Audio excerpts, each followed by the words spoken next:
बिस्मिल्लाहिर्रहमानिर्रहीम। अस्सलाम वालेकुम। कैसे हैं आप सब लोग। मैं हूँ मिसेस जावेद, आप सबको वेलकम करती हूँ अपने चैनल पे। आज की वीडियो स्टार्ट करने से पहले सबसे पहले मैं पढ़ूँगी दुरूद शरीफ सल्लल्लाहु अला मोहम्मद सल्लल्लाहु अलैहि वसल्लम। तो आज का जो व्लॉग है मेरा, वो सबसे पहले मैं चाय से स्टार्ट करूँगी। मैं अपने बेटे के लिए नाश्ता बना रही हूँ, सुबह का टाइम है। तो आज उसकी फरमाइश पे मैं उसके लिए बनाऊंगी आमलेट बनाऊंगी और साथ में सादी रोटी। पहले वो अक्सर पराठा ही खाता था और हाफ़ फ्राई अंडा, लेकिन आज उसने कहा है कि मम्मा मेरे लिए बना दें आप आमलेट और साथ में सादी रोटी और असली घी लगा के, तो और साथ में चाय। मेरा बेटा असल में ना बहुत ज़्यादा ना डाइट कॉन्शियस है। उसका थोड़ा सा भी वेट गेन हो जाएगा तो उसने फ़ौरन से कहना है कि मैं अभी उसने जिम ज्वाइन कर लेना है और डाइट शुरू कर देनी है। तो और ऑयली चीज़ों से उसने बिल्कुल अवॉइड करनी है, ऑयली चीज़ें। तो अभी एक तरफ चूल्हे पे एक तरफ चाय बन रही है और दूसरी तरफ मैं रोटी भी बना रही हूँ।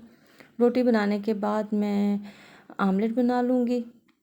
तो उसको फिर मैं ये नाश्ता दे के तो फिर मैंने अभी फिर दोपहर के खाने की भी तैयारी करनी है।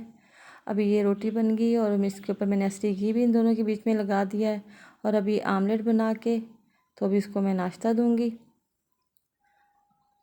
आप सब कमेंट करके बताएं मेरा व्लॉग के बारे में, और साथ ही आप सबसे रिक्वेस्ट है मेरे चैनल को लाइक करें, शेयर करें और सब्सक्राइब करें। अब ये नाश्ता बन गया है, आमलेट भी, और अभी मैं अपने बेटे को नाश्ता दूंगी और साथ में मैं चाय भी निकालती हूँ कप में।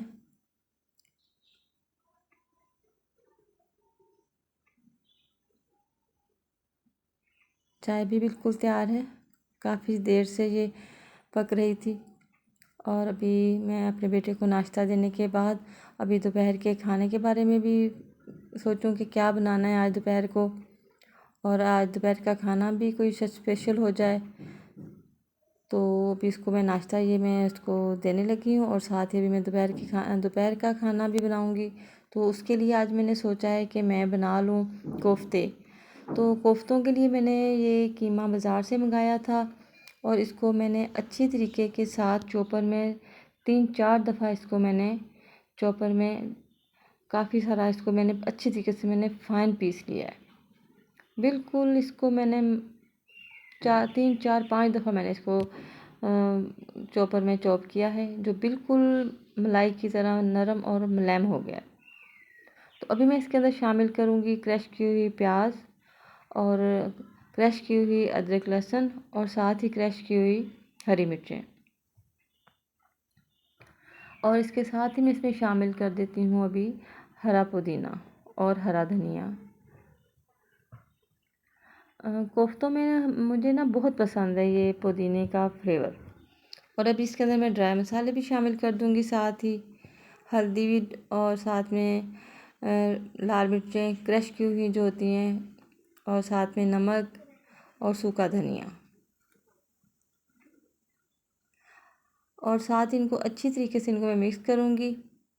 और गरम मसाला भी मैंने इसके अंदर शामिल कर दिया था, और साथ ही इसको लास्ट में मैं अभी इसमें भी मैं शामिल करूँगी वो भुने हुए चनों का पाउडर, जो मैंने ला के घर में ही पीस के मैंने रखे हुए हैं। तो अभी इसके अंदर मैं वो पाउडर शामिल करूँगी बैंडिंग के लिए, कि उसको डालने की वजह से इसके अंदर कोफ्तों में अगर हम इसको शामिल करेंगे ना तो ये कोफ्ते हमारे टूटेंगे नहीं। और आप देखिएगा कि जब मैं अभी कोफ्ते मेरे बनाऊंगी ना अभी मैं इसके, तो कोई कोफ्ता टूटेगा नहीं और ना ही फटेगा। अक्सर लोगों के कोफ्तों में क्रैक भी आ जाते हैं, फट जाते हैं। तो अभी आप देखिए माशाल्लाह से बिल्कुल अच्छे और स्मूथ कोफ्ते बन के तैयार होंगे, और साथ ही बिल्कुल भी हमारा जो मिक्सचर होगा ना वो भी ये देखिए बिल्कुल स्मूथ और बिल्कुल फाइन पिसा हुआ है। अभी हमें किसी चीज़ की ज़रूरत नहीं पड़ेगी इसके अंदर शामिल करके गलाने के लिए। तो अभी आप लोग जिस साइज़ के आप बनाना चाहो बनाएं, लेकिन मैं बहुत छोटे और साइज़ में इनको मैं बनाती हूँ कोफ्ते। अब इन सब के मैं बॉल्स बना लूँगी। कोफ्ते बना के इनको मैं बिल्कुल लाइट सा इनको मैं फ्राई करूँगी, उसमें शैलो फ्राई करूँगी, इनको डीप फ्राई नहीं करते। कुछ लोग जो होते हैं वो इनको फ्राई नहीं करते हैं, लेकिन मैं इनको कोफ्तों को हमेशा फ्राई करती हूँ। पता नहीं, बस मुझे फ्राई किए हुए कोफ्ते ज़्यादा पसंद है। तो कुछ लोग जो होते हैं वो ऐसे ही ग्रेवी बना के ग्रेवी के अंदर ही इनको ऐसे ही शामिल कर देते हैं, तो वो ग्रेवी के अंदर ही वो पकते हैं। लेकिन मैं इनको ऑयल में भी फ्राई करती हूँ और फिर बाद में इसको थोड़ा सा मैं भून भी लेती हूँ। तो अभी इनको मैं ऑयल में शैलो फ्राई कर रही हूँ।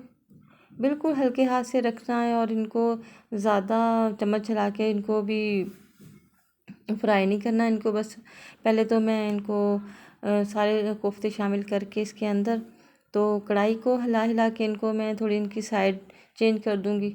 उसके बाद में हल्के हाथ से चम्मच के साथ इनकी साइड चेंज करूंगी।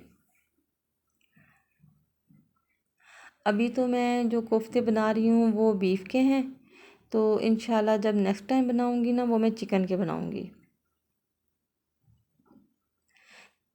अभी बीफ के कोफ्ते भी बहुत मज़े के बनते हैं और मेरे ख्याल में तकरीबन लोग जो होते हैं वो बीफ के ही कोफ्ते बनाते हैं। अभी इनको मैं फ्राई करके तो अभी मैं इनको निकाल के आपको दिखाती हूँ।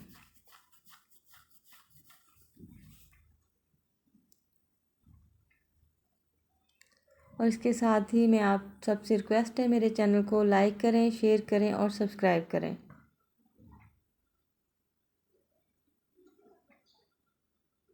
और मेरे व्लॉग के बारे में भी बताएं कमेंट्स करके आपको कैसा लगा। अब ये फ्राई हो गए हैं तो इनको मैं प्लेट में निकालूंगी। आज दोपहर के खाने में हमारे घर में कोफ्ते ही बने हैं, तो आज मैं इन कोफ्ते का सालन बना रही हूँ। और मैं जिस तरीके से बनाती हूँ वो बहुत आसान तरीका है। आप भी इंशाल्लाह बनाएं, टाइम भी बचेगा और मज़े के भी बनेंगे इंशाल्लाह। अब ये बन गए हैं तो ये जो ऑयल बाकी कढ़ाई में बचा है मैं इसी के अंदर अभी मैं प्याज भी शामिल कर दूँगी।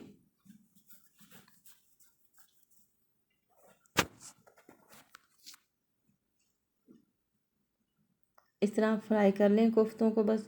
तो ये ऑयल में मैं प्याज शामिल करूँगी और इनको मैं ज़्यादा भूनूंगी नहीं, बस लाइट सा पिंक होगा तो इसके अंदर मैं टमाटर शामिल कर दूँगी। और टमाटरों को भी नहीं मैं ज़्यादा भूनूंगी, बस थोड़ा सा इनको हिला के जैसे थोड़े नरम होंगे तो इनको मैं ग्राइंडर में ठंडा करके ग्राइंडर में पीस लूँगी। और फिर थोड़ा सा और ऑयल शामिल करके इसके अंदर मैं ये सारा मिक्सचर शामिल कर दूँगी।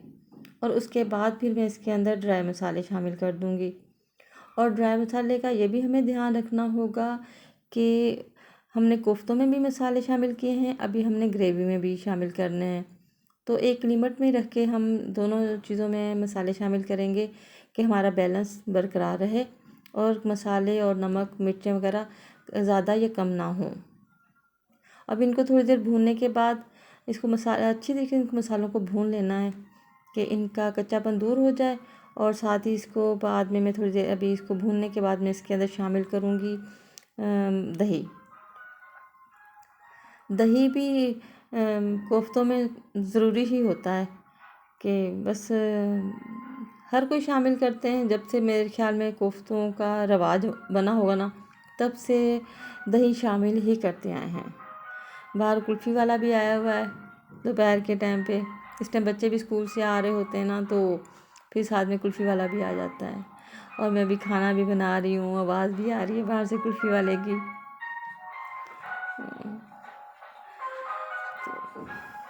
इसको अच्छी तरीके से इस मसाले को दही को अच्छी तरीके से इसके अंदर मैं पहले भून लूँगी। उसके बाद मैं इसके अंदर शामिल करूँगी कोफ्ते। और कोफ्ते के लिए मैं उतना ही पानी और ग्रेवी के लिए डालूँगी जितना मुझे रिक्वायर होगा। और जिसमें कोफ्ते तकरीबन आधे तो गल गए हैं, बाकी जो आधे हैं वो इंशाल्लाह ताला जो मैं पानी शामिल करूँगी उसमें गल जाएंगे। अभी मैं इसके अंदर कोफ्ते शामिल करूँगी। अब देखें तो इसको बस मैं थोड़ी देर चम्मच हिलाऊँगी और फिर मैं ग्रेवी के लिए पानी शामिल कर दूँगी इसके अंदर।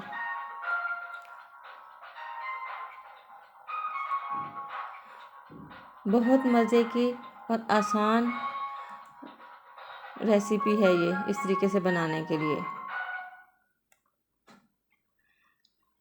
अभी इनको अच्छी तरीके से भून के तो मैं भी इसके अंदर पानी शामिल करती हूँ। और आप लोग कमेंट्स करके बताएं कि मैंने कैसे बनाए हैं। और इनके आप लोग तो सिर्फ लुक ही देखेंगे और मेरा तरीका फॉलो करेंगे कि कैसा मैंने किस तरीके से कितनी आसानी से मैंने ये डिश बना ली है। अक्सर लोग कह देते हैं कोफ्ते एक बहुत लंबा प्रोसेस होता है, कोफ्ते बनाने के लिए बहुत टाइम लगता है, लेकिन मुझे लगता है कि मैं जल्दी बना लेती हूँ। तो अभी इनको मैंने काफ़ी देर भून लिया है, कोई 5 मिनट तक।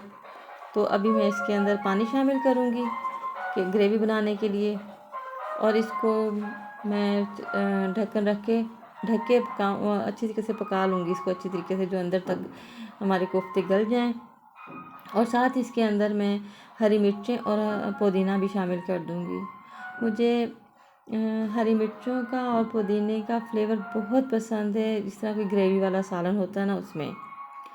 तो मेरे हस्बैंड को पुदीना पसंद नहीं है, वो मुझे किसी चीज़ में डाल नहीं देते, लेकिन कभी कभी मैं डाल ही लेती हूँ, कहती हूँ कि चलो ये इसका फ्लेवर अच्छा है, जायका अच्छा लगता है। तो अभी मैं इसको थोड़ी देर ढक के पकाऊंगी।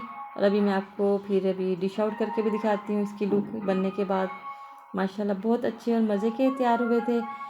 और इसके साथ ही इजाज़त दीजिए, दुआ में याद रखिएगा। खुदा हाफिज़।